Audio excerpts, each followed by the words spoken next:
বর্ণনাকারী বর্ণাচ্ছেন, আমরা দুনিয়ার গান বাজনা শুনছি আতি পাগল।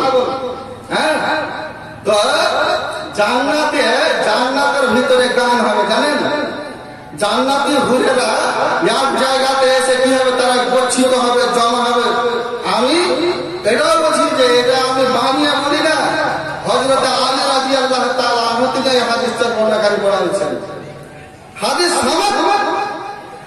সমাজ আপনাদেরকে শোনাচ্ছি আমি এটা, যে হযরত আলী রাদিয়াল্লাহু তাআলা আনহু বলেছেন কি ওয়া আলী قال قال رسول الله صلى الله عليه وسلم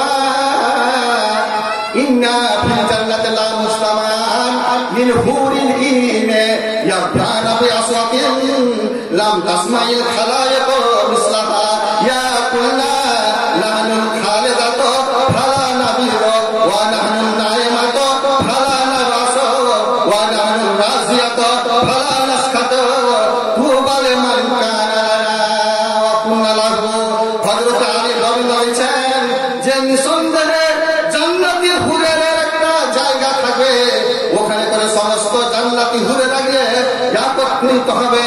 একত্রিত হওয়ার পরে যেমন যেখানে করে গান বাজনা হয়, সেখানে করে আমাদের মানুষের আমদানি রপ্তানি বেশি হয়।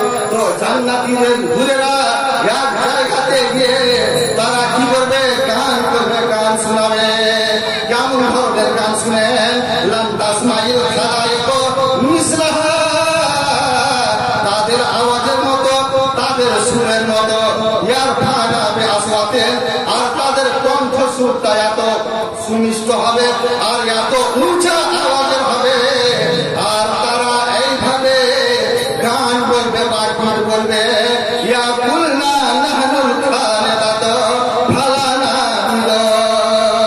জান্নাতীদেরকে সম্বোধন করে বলবে, যে জান্নাতীরা ওখানে করে গান শোনার জন্য যাবে, যে ইয়াকুলনা নাহনুল খালিদাত ফালা নাবিদ, আমরা সদা সর্বদা তোমাদের কাছে থাকবো, ফালা নাবিদ, তোমাদেরকে ছেড়ে কোথাও যাব না, তোমাদের কাছ থেকে আমরা দূরভূত হব না। ওয়া নাহনু নাইমাত ফালা নাবাস, আমরা সদা সর্বদা সুখ বুঝি, স্বাচ্ছন্দ্য বুঝি, আরাম বুঝি, দুঃখ কষ্ট আমরা কখনো অনুভব করি না। তার মানে জান্নাতি তোমরাও ওই দুঃখ কষ্ট অনুভব আর করিও না, তোমাদেরকে আর দুঃখ কষ্ট করতে হবে না। ওয়া নাহনু রাজিয়াত ফালা নাসখাত, আমরা তোমাদের জন্য সন্তুষ্ট হয়ে গেলাম, তোমরাও আমাদের জন্য সন্তুষ্ট হয়ে যাও।